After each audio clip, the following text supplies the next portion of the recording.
자, 우리 하나님께서는 아브라함과 다윗에게 장차 한 아들이 태어나 모든 민족이 하나님의 복을 받고 흔들리지 않는 나라를 세워 그들을 다스리게 될 것이라는 약속을 주셨습니다. 이 약속은 예수님의 탄생과 함께 성취가 되었는데, 마태복음의 족보는 이 사실을 잘 우리에게 보여주었습니다. 비록 인간적인 연약함과 실패도 있었지만은 하나님은 반드시 약속을 성취하시는 하나님이다. 여러분, 한순간도 잊지 마셔야 될 것은 하나님이 여러분에게 복을 주시는데 언제 여러분에게 복을 주시는 것이냐? 예수 그리스도 안에 머물고 있을 때 하나님의 복 받게 되는 것이고, 하나님이 언제 여러분을 다스리시고 통치하게 되는 것이냐? 여러분이 그리스도 안에 머물고 계실 때 일어나게 되는 일입니다. 언제든 예수님을 붙들고 의지하고 그 안에 머물러 살아가는 귀한 성도 여러분 되시기를 주님의 이름으로 축원해 드립니다.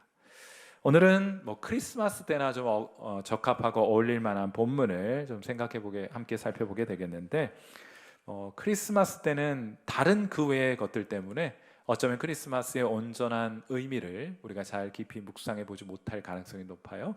그리고 이참에 잘 됐다. 우리 하나님 말씀 통해서 예수님 탄생을 중심으로 벌어진 사건과 그것이 우리에게 던지는 의미를 한번 살펴보도록 하겠습니다. 오늘 설교의 첫 번째 요점은 이것인데, 유대인들은 하나님의 아들을 외면했다 하는 것이 첫 번째 설교 요점입니다. 누가복음에 따르면 예수님께서는 가이사 아구도 시절에 인구조사가 있었는데, 임신 중이었던 마리아와 그의 남편 요셉도 이 인구조사에 응하기 위해서 고향이었던 베들레헴으로 갔다가 거기서 아기 예수님을 낳게 됩니다. 이 장면을 누가복음은 이렇게 기록해 두었는데, 누가복음 2장 7절 말씀이에요. 첫 아들을 낳아 강보로 사서 구유에 누였으니 이는 여관에 있을 곳이 없음이러라. 오늘 본문에 등장하는 이 구유에 누이신 아기 예수의 모습은 어쩌면 크리스마스를 대표하는 어떤 상징적인 장면일 것입니다. 우리는 그날 성경을 너무 쉽게 그냥 읽고 지나가 버리는 경향이 있어요. 이것이 우리에게 보여주는 바, 이것이 우리에게 나타내 주는 바는 무엇인가? 그것은 아무도 환영하는 사람이 없었더라. 하나님이 약속하신 그 아들이 이 세상에 오셨지만은 그러나 아무도 환영하는 사람들이 없었더라 하는 것이 성경의 진단이고, 여러분이 크리스마스와 관련해서 가지고 있는 그 상징적인 장면이 우리에게 던지는 질문이기도 합니다. 여러분은 예수님을 환영하시겠습니까? 한때 한국 교회에 널리 회자되었던 덕구의 이야기, 크리스마스 때마다 많이 회자되는 덕구의 이야기 기억하십니까? 정신지체를 가진 덕구는 교회에서 상연될 크리스마스 연극에 꼭 함께하고 싶었습니다. 그런데 여러분, 정신지체를 가진 덕구가 이 연극에서 무슨 역할을 할 수가 있었겠어요? 주일학교 선생님들은 고심을 하다가 결국 여관 주인을 덕구에게 맡기기로 합니다. 요셉과 마리아가 여관집 문을 두드릴 때 그냥 냉담하게 문을 열고 방 없어요! 하는 대사를 한마디만 하는 배역을 만들어서 덕구에게 맡겨주게 됩니다. 그래도 혹시라도 실수라도 할까봐 수도 없이 덕구에게 훈련을 시킵니다. 방 없어요. 방 없어요. 방 없어요. 드디어 연극의 막이 오르고 요셉과 마리아가 문을 두드리는 장면이 되었습니다. 똑똑똑! 요셉이 문을 두드리자 덕구는 연습한 대로 문을 열고 나와 냉정하게 말합니다. 방 없어요! 아니, 아내가 임신 중인데 어떻게 안 될까요? 이 말을 들은 덕구는 주춤하면서 방 없는데? 요셉과 마리아는 실망하면서 발걸음을 돌리게 됩니다. 바로 그때 갑자기 덕구가 등을 돌려 이들을 바라보게 됩니다. 그리고는 마침내 자제심을 잃고 눈물을 글썽이면서 대본에 없는 대사를 하게 된 거예요. 요셉, 마리아, 가지 말아요. 여기엔 방이 없는데 우리 집엔 방이 있어요. 내 방이 있습니다. 거짓말이 아니에요. 내 방으로 오세요. 하고 이야기를 해주었다는 거예요.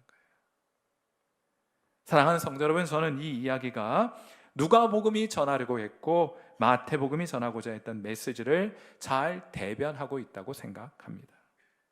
유대 땅에는, 적어도 베들레헴에는 덕구가 한 사람도 없었다는 거예요. 역설적이게도 유대인들 중에는 아무도 예수님이 오시는 것을 환영하는 사람이 없었던 것입니다. 그래서 구유, 여관에 머물 곳이 없으셔서 구유에 아기 예수 태어나 누이시게 된 것입니다. 그런데 만일 그런 상상을 해봤어요. 그런데 만일 하나님의 아들이신 예수님께서 구름을 타고 이 세상에 오셨어도 그렇게 했을까? 천군 천사와 함께 불병거를 타고 이 세상에 임하셨어도 사람들 그렇게 냉담하게 반응했을까? 그러나 하나님의 아들은 가장 겸손한 모습으로 가장 낮은 곳에 임하셨습니다. 왜입니까? 그분의 외모, 그분이 가진 조건, 그분이 가지고 있는 부와 권세 때문이 아니라 그분이 하나님의 약속하신 아들이며 우리를 사랑하시는 분이시고, 그래서 육체로 이 세상에 오신 하나님의 아들이며 우리를 위해 자신의 생명까지도 기꺼이 내어주신 분이시기 때문에, 단지 그 이유 때문에 그분을 환영하고 그분을 기뻐하고 그분을 사랑하는 자들의 주님이 되어주시기 위하여 예수님은 그렇게 가난한 모습으로, 가지셨지만은 그 가지신 것을 드러내지 않는 모습으로 이 세상에 오신 거예요. 참된 그리고 진실한 사랑 가진 사람들에게 나타나시기 위함입니다. 사랑하는 성도 여러분, 제가 여러분에게 묻고 싶은 질문이 있어요. 여러분 예수님 환영하십니까? 여러분 예수님 기뻐하십니까? 여러분 예수님 좋아하세요? 예수님 여러분 사랑하십니까?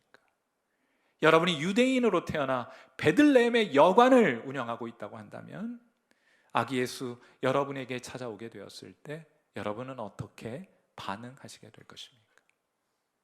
이것이 오늘 설교의 첫 번째 요점이에요. 유대인들은 아무도 하나님의 아들 예수를 환영하지 않았습니다. 오늘 설교의 두 번째 요점은 이것인데, 이방인들은 그런데요, 하나님의 아들을 찾아와 경배하게 됩니다. 오늘 본문에는 동방 박사들 등장하는데, 마태복음 2장 1절 말씀 보시면 헤롯 왕 때에 예수께서 유대 베들레헴에서 나심에 동방으로부터 박사들이 예루살렘에 이르러 말하되, 여기 동방이라고 하는 것은 바벨론을 뜻하는 것입니다. 기원전 586년 예루살렘 도성이 바벨론 군대에 의해서 함락되었을 때, 그리고 성전이 돌 하나 위에 돌 남지 않도록 무너지게 되었을 때, 이스라엘 백성은 바벨론의 포로가 되어 온 세상 곳곳에 뿔뿔이 흩어지게 되었습니다. 거기 가서 무엇을 했느냐? 성전이 없으니 이들은 회당을 짓습니다. 그리고 거기 모여 하나님을 예배하는 거예요. 성전이 있으면 성전 안에서 하나님을 예배하는 것이고, 성전이 없으면 회당을 지어서 거기서 하나님을 예배하는 겁니다. 하나님의 사람들은 어디든 어떤 조건과 상황이 있든지 하나님을 예배하는 사람들이기 때문이에요. 거기 모여 하나님을 예배합니다. 성전 제사를 드릴 수가 없잖아요. 그러니까 성전 제사를 대신하여 하나님 말씀을 읽고 하나님 말씀을 가르치는 일에 집중하게 됩니다. 성전 중심의 신앙에서, 제사 중심의 신앙에서 하나님 말씀 중심의 신앙으로 발전하게 된 거예요. 사실상 이것이 다가 아닙니다. 이 땅, 이방 땅 여기저기 회당을 짓고 거기에 모여서 하나님을 예배하는 일들이 있게 되니까 이걸 말이죠, 어깨 너머로 지켜보는 이방인들이 있었던 거예요. 그리고 이들 중에는 나도 하나님을 믿고 싶습니다, 당신들의 하나님 나도 섬기고 싶습니다 하는 이방인들이 많이 생겨나게 되었어요. 이런 일들이 많아지게 되니까 이들을 부르는 전문적인 용어도 등장하게 되었습니다. 유대인들은 이들을 전문적으로 뭐라고 불렀는가 하면 하나님을 경외하는 자라는 호칭으로 이들을 부르게 돼요. 예컨대 사도행전 10장 22절을 보시면 이런 말씀이 있습니다. 그들이 대답하되 백부장 고넬료는 의인이요, 뭐라고 말해요? 하나님을 경외하는 사람이라. 어떻게 이방인이 하나님을 경외합니까? 어떤 사연이 있었던 거예요? 회당에 모여 하나님을 예배하는 사람들을 어깨 너머로 지켜보고 자기도 하나님 경배하고 하나님 섬기고 싶은 마음을 가졌습니다. 그래서 그는 하나님을 경외하는 사람이라 하고 불렀던 것이에요. 유대 온 족속이 칭찬하는 사람이었습니다. 여러분, 하나님의 지혜와 하나님의 능력이 참 놀랍지 않습니까?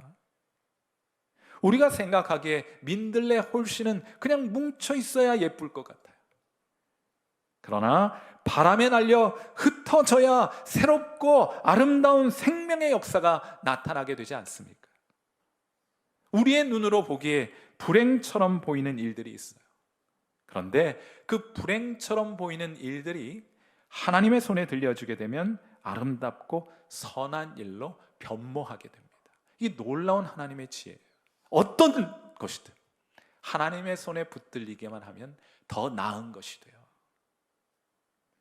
여러분에게도 불행처럼 보이는 일 때문에 오늘 한숨을 짓거나 눈물을 짓고 있는 분들이 계실 겁니다.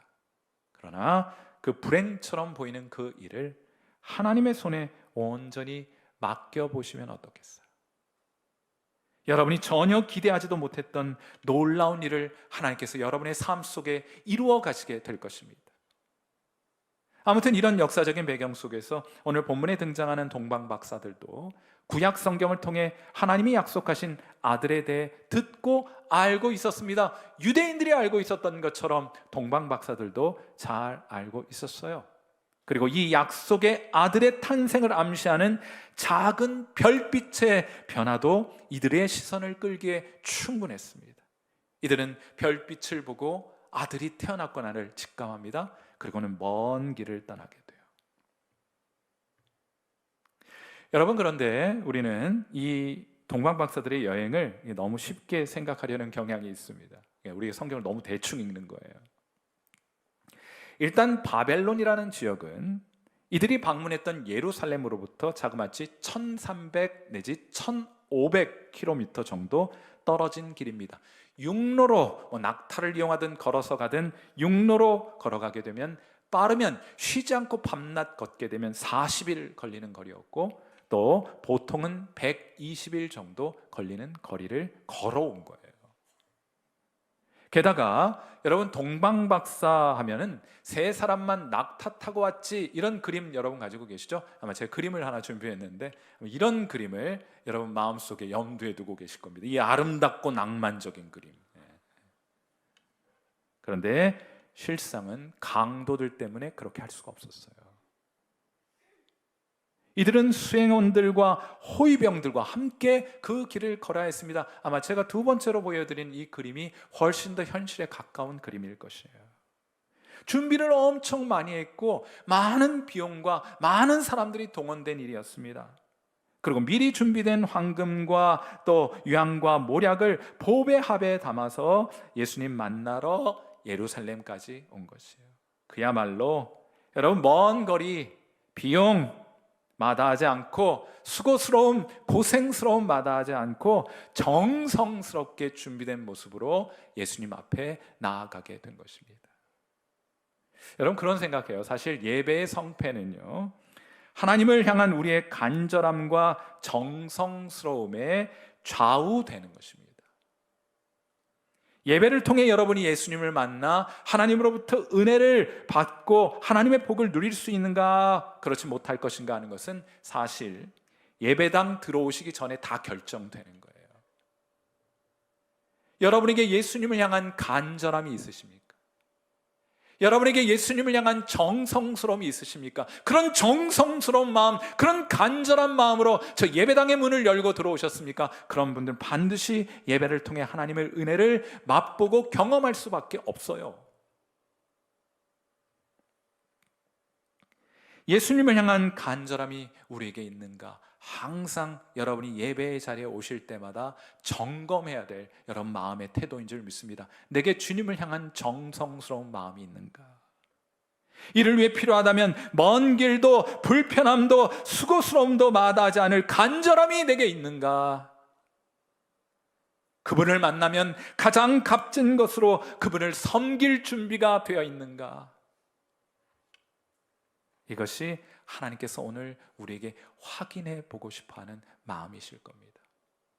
사랑하는 성도 여러분, 언제나 주님을 만나러 나오실 때는 그런 간절함과 정성스러운 마음으로 나와 주님 앞에 서게 되시기를 바라고, 그 가운데 주님 우리에게 다가오셔서 하늘의 풍성한 은혜와 무엇보다 하나님께서 저와 여러분을 품고 안고 사랑하신다는 그 귀한 음성 듣게 되시는 은혜 있게 되기를 이 아침 주님의 이름으로 축원해 드립니다. 오늘 설교의 세 번째 요점은 이것인데, 그런 사람들만 있었던 것은 아니에요. 그냥 무관심하고 외면했던 유대인들, 예수님의 탄생을 환영했던 이방인들, 세 번째로 헤롯은 하나님의 아들을 죽이려까지 했습니다. 먼저는 마태복음 2장 11절 말씀 보세요. 집에 들어가 아기와 그의 어머니 마리아가 함께 있는 것을 보고 엎드려 아기께 경배하고 보배압을 열어 황금과 유향과 모략을 예물로 드리니라. 우리는 보통 크리스마스에 관한 그림을 가지고 있는데, 이게 막 누가복음, 마태복음, 막 요한복음 딜이 섞여 있어가지고 구분이 안 가요. 보통 동방박사가 이제 갓 태어나 구유에 누이신 아기 예수께 무릎 꿇고 경배했다, 이런 그림들 가지고 계실 텐데, 성경의 사실과는 매우 다른 그림을 가지고 계신 거예요. 여기 동방박사가 만난 아기는 헬라어로 파이디온이라는 표현을 사용한 아기를 만나게 됩니다. 어떨 때 쓰는 표현인가 하면, 이제 갓 태어나서 엄마의 젖을 물고 있는 아기를 위해서 표현하는 표현이 아니고, 아장아장 걸음마 걷는 아이를 뜻하는 표현입니다. 한두 살 정도 된 아기를 표현하는 뜻이 이 파이디온이라는 단어입니다. 자, 그래서 나중에 헤롯 대왕이 유아를 살해하라는 명령을 내리게 될 때 이런 말을 했던 겁니다. 마태복음 2장 16절. 이에 헤롯이 박사들에게 속은 줄 알고 심히 노하여 사람을 보내어 베들레헴과 그 모든 지경 안에 있는 산의 아이를 박사들에게 자세히 알아본 그때를 기준하여 몇 살 때부터요?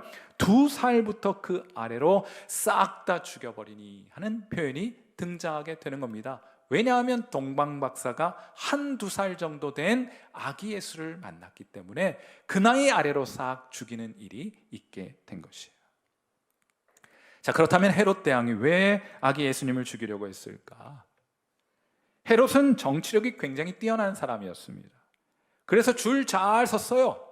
로마 제국으로부터 유대 지역을 통치하는 왕으로 임명을 받게 됩니다. 그런데 문제는 헤롯이 유대인이 아니라 에돔 족속이었다는 것이 문제예요.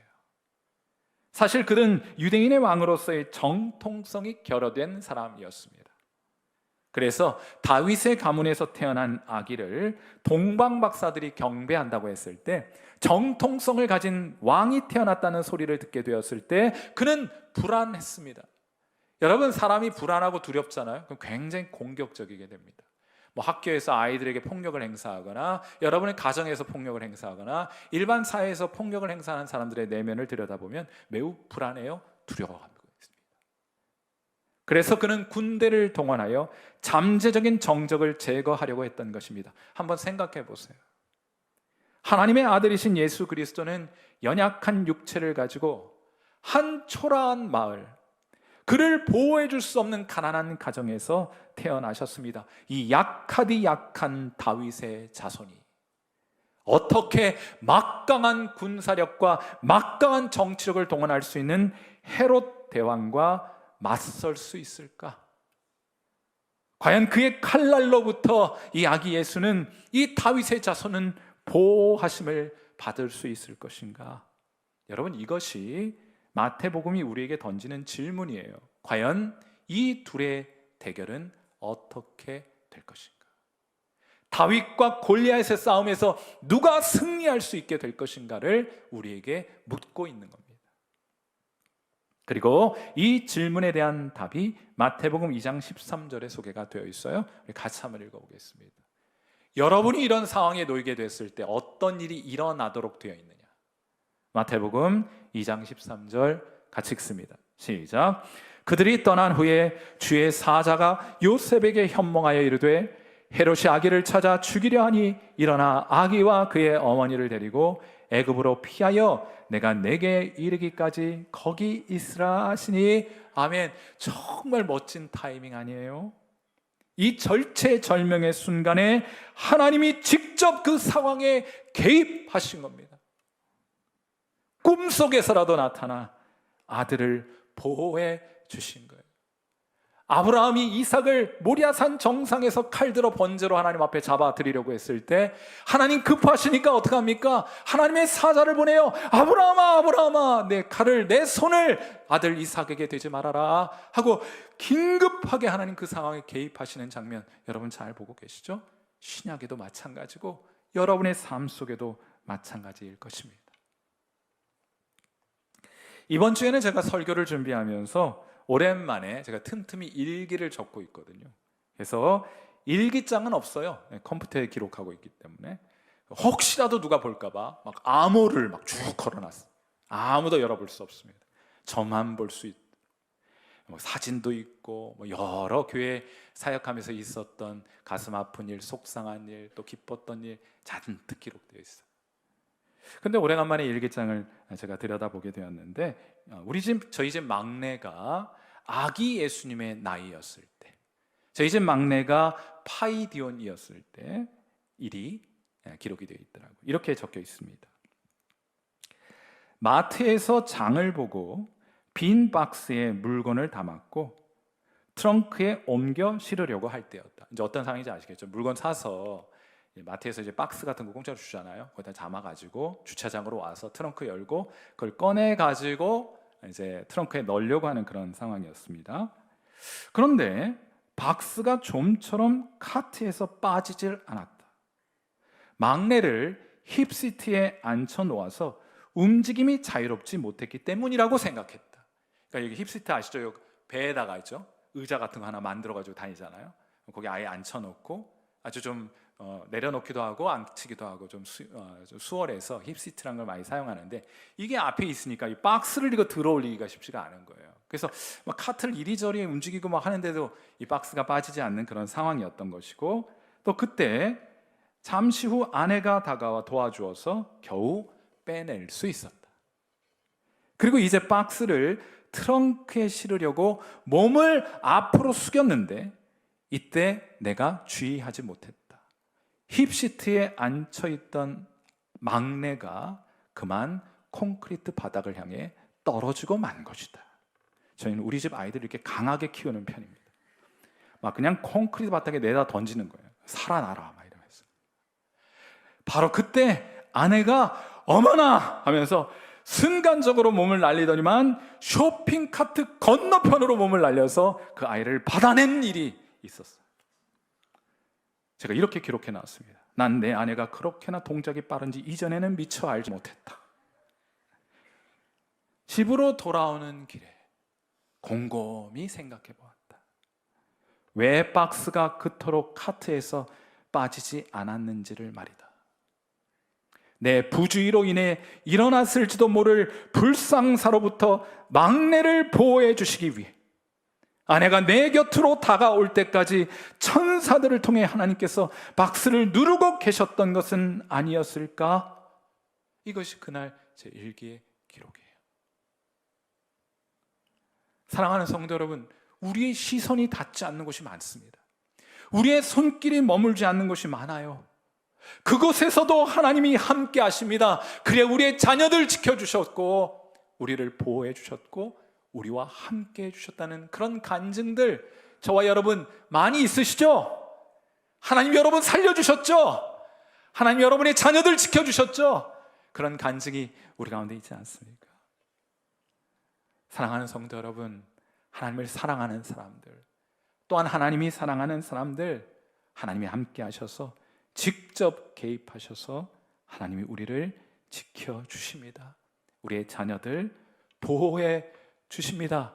그러므로 그리스도 예수 안에 있는 성도 여러분, 여러분의 영혼은 안전합니다. 하나님께 감사와 찬양을 올려드리시는 여러분 되시기를 이 아침 주님의 이름으로 축원해 드립니다. 자, 이제 오늘 설교의 마지막 요점인데 질문의 형태로 제시해 보고 싶어요. 자, 그렇다면 여러분의 선택은 무엇인가? 이것이 오늘 마태복음을 통해 제가 여러분과 함께 나누고 싶은 마지막 요점입니다. 이 세상에 육체로 오신 하나님의 아들에 대한 반응에 따라 사람들은 세 부류의 사람으로 나누어 볼 수 있습니다. 먼저는 헤롯과 같이 예수님을 향해 적대적인 사람들이 있어요. 아이 뭐 예수님 이제 뭐 승천하셔서 이제는 없는데 예수님 아직도 죽이고자 하는 사람들이 있는가? 있습니다. 예. 리차드 도킨슨이라는 사람, 이기적인 유전자라는 책을 쓴 사람은 그냥 무신론자가 아니고 공격적인 무신론자예요. 제가 이름 붙이기를. 얼마든지 과학과 수학으로 이 세상을 설명할 수 있습니다. 하나님이 불필요한 존재예요. 하나님이 거추장스러워요. 하나님이 있으면 설명이 잘 안 돼. 그러니까 하나님을 자신의 세계에서, 이 세상에서, 이 세상의 문화에서 제거해버리려고 하는 시도를 지금도 가지고 있습니다. 아주 공격적으로 무신론을 선포하고 다녀요. 많은 젊은이들이 이에 영향을 받고 있습니다. 공격적인 예수님을 제거하고자 하는 세력들은 아직도 이 땅에 존재하고 있어요. 두 번째로 유대인들과 마찬가지로 예수님께 무관심한, 예수님을 향하여 무관심한 사람들입니다. 아마 더 많은 사람들이 이 부류에 속한 사람들일 것이에요. 그리고 마지막으로는 훨씬 더 수가 적습니다. 동방 박사들처럼 가장 값진 보화로 예수님을 경배하는 사람들이 있어요. 그리고 오직 이 마지막 부류의 사람들만이 육체로 오신 하나님의 아들을 만나는 특권을 누리게 됩니다. 그분의 도우심으로 죄 용서함을 받아 천국의 백성, 하나님의 자녀가 되는 그런 귀한 특권을 누리게 되는 사람들이에요. 누가요? 예수님을 경배하는 사람들. 예수님께 가장 값진 것을 드려도 전혀 아까울 것으로 여기지 않는 그런 사람들만이 예수님을 만나고 예수님을 경험하게 되는 귀한 은혜를 맛보게 되는 것입니다. 여러분은 어떤 부류에 속한 사람들이십니까? 오 헨리의 단편 소설 가운데 크리스마스의 선물이라는 아주 감동적인 책이 있어요. 뭐 별로 두껍지도 않습니다. 한번 읽어보시기를 추천드리는데, 한 가난한 부부의 아름다운 이야기가 소개되어 있어요. 아내의 이름은 델러입니다. 크리스마스를 맞이해서 사랑하는 남편에게 선물을 하고 싶은데 돈이 없어요. 그녀가 가진 돈은 고작해야 1달러 87센트가 전부였습니다. 아내는 아마도 디즈니 소설에 등장하는 엘사나 라푼젤과 같은 머리카락을 가지고 있었던 것 같아요. 이 소설의 표현으로 말하자면 폭포수처럼 물결치는 아름다운 갈색의 머리채를 가진 여인이었습니다. 그걸 잘랐어요. 그걸 팔아 남편을 위하여 선물을 준비합니다. 남편이 시계가 있는데 시계줄이 너무 낡았어요. 그래서 그것을 팔아서 금장 시계줄을 구입하게 됩니다. 한편 아내의 아름다운 머리카락을 위해서 크리스마스 선물을 준비하던 남편 짐은 머리빗을 선물해야겠다는 생각을 해요. 돈이 없습니다. 그래서 할아버지 때부터 전해 내려오는 시계줄은 비록 낡았지만은 금장시계를 하나 소장하고 있었는데 그걸 팔아서 아내를 위한 고급 머리빗을 구입하게 되었어요. 이윽고 크리스마스가 다가왔고 이들은 크게 기뻐할 남편과 아내의 모습을 상상하면서 각각 준비한 선물을 내놓게 됩니다. 그리고 선물 상자를 열어보았을 때 델라의 눈과 얼굴은 기쁨과 감격의 눈물로 범벅이 되고 말았습니다. 또한 짐도 자신을 위해 준비한 아내의 선물을 보고는 빙그레 웃음을, 미소를 짓지 않을 수가 없었습니다. 선물이 엇갈려 버린 거예요. 그러나 이들 부부는 이날 세상에서 가장 행복한, 가장 아름다운 크리스마스를 맞이하게 되었습니다. 저는 그런 생각을 해봐요. 하나님께서도 우리를 위해 가장 값진 것을 드려서 선물을 준비하셨습니다. 예수 그리스도를 희생하셔서 우리에게 꼭 필요한 구속의 선물, 구원의 선물을 마련해 주셨습니다. 자, 그렇다면 사랑하는 주님께 우리가 마련해 드려야 할 선물은 무엇이겠습니까? 이를 위해 우리는 무엇을 희생할 수 있겠습니까? 아직 이 세상에서 가장 아름답고 가장 행복한 크리스마스는 아직 완성되지 않았습니다. 우리가 그분을 위한 선물을 마련할 때까지 아직 완성된 이야기가 아니에요. 사랑하는 성도 여러분, 여러분에게 예수님은 어떤 분이십니까? 여러분이 소유하고 있는 가장 값진 것을 드려도 아깝지 않을 소중한 분 맞습니까? 여러분은 주께 무엇을 드릴 수 있겠습니까? 여러분은 주께 무엇을 드리시겠습니까? 이것이 크리스마스 마태복음의 본문이 저와 여러분에게 던지는 질문이라고 믿습니다. 우리 함께 기도하도록 하죠. 자, 우리 잠시 밤주를 들으시면서 우리 하나님 앞에 함께 기도하도록 하겠습니다. 하나님, 이 세상 모든 것 창조하신 분이세요. 그분이 이 세상의 주인이십니다. 그럼 우리가 무엇을 드린들 하나님 기뻐하시겠어요? 하나님은 우리의 마음을 기뻐하십니다. 하나님을 만나 뵙기를 바라고, 하나님을 기대하고, 하나님을 기다리고 설레이는 마음으로 주님 앞에 나오는 사람들, 그들의 마음을 기뻐하시는 하나님이십니다. 정성스럽게 주님을 만날 준비를 하는 사람들을 기뻐하시고, 먼 길 마다하지 않고 주님 계신 곳이라면 어디든 가고자 하는 마음 가진 사람들 기뻐하시고, 그들의 주님을 향한 정성과 사랑이 담긴 작은 예물을 기뻐하십니다. 여러분은 어떤 사람입니까? 여러분, 주님 사랑한다고 고백하십니까? 이 세상 그 무엇보다 주님 소중하고 사랑하는 분이라고 여러분 고백하십니까? 오늘 하나님이 여러분의 그 사랑의 고백을 받으실 것입니다. 그 고백으로 하나님을 이 시간 기쁘게 보시면 어떻겠어요? 우리와 함께 하시는 그 주님께 우리의 사랑을, 우리의 주님을 향한 정성스러운 마음을 한번 여러분의 입술에 담아, 기도에 담아 고백해 보시면 어떻겠습니까? 우리 잠시 반주를 들으시면서 우리 하나님 앞에 사랑의 고백을 올려드립니다. 함께 기도하겠습니다. 하나님 아버지, 오늘 우리에게 복되고 아름다운 주일을 허락해 주셔서 다시 한번 이 세상에 빼앗겨버린 우리의 관심, 또 우리의 시선들 모두 거두어 살아계신 하나님을 주목해 바라보게 하시니 감사합니다. 사랑하는 주님, 우리 주님께서 이 세상 가장 아름다운 선물로 이 세상에 오시게 되었는데, 우리 그 선물을 받게 될 우리 주님 사랑하는, 환영하고 기뻐하고 좋아하고 사랑하는 우리는 하나님 앞에 무엇을 드려 하나님을 기쁘시게 할 수 있겠나이까? 우리 병약한 몸뿐이고, 우리 많이 가지지 못한 가난한 분이고, 하나님 우리 많이 배우지 못한 그런 연약한 모습뿐인데, 우리 하나님 앞에 무엇을 드려 하나님을 기쁘시게 할 수 있겠나이까?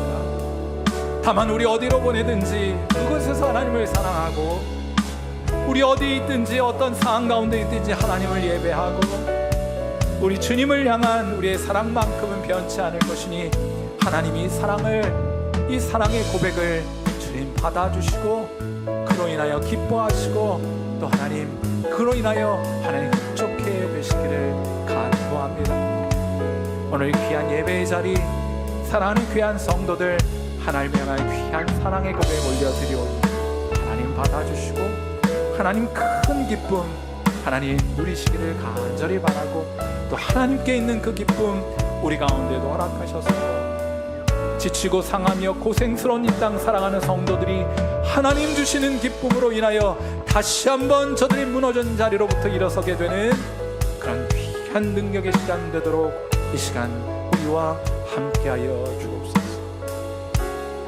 사시고 참되신 우리 주님, 예수님의 귀하신 것들 감사한 마음으로 간절히 기도하옵나이다. 아멘.